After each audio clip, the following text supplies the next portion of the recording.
今日又嚟到卡姆日常，有觀眾介紹我KFC 有新嘢啊，我哋即刻去試下啦。新嘢就係呢個啦，煙燻燒烤醬系列。今次我又係用咗 Foodpanda 優惠自取啊，只需要50蚊啊。返到屋企再開俾大家睇有啲咩啦。我買翻嚟啊，有七喜蛋撻同埋呢個雞同埋個包啊。首先打開個包，外形就係咁嘅，入邊係有雞啦、芝士。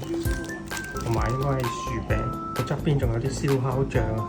試下先，一大啖咬落去，咬落去質感好正喎，又有雞味又有薯餅味，都配合埋醬，超正。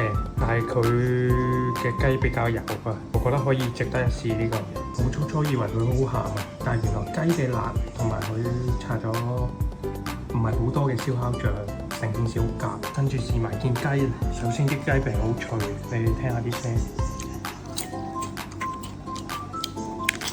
有人覺得佢燒烤醬太少，你雞啲味蓋過晒。呢個我覺得可以唔使試，要試就試頭先嗰個包啊。好啦，今期有試食完啦，我覺得嗰個包可以值得試嘅，雞就免啦。有興趣嘅話，自己去 KFC 買啦。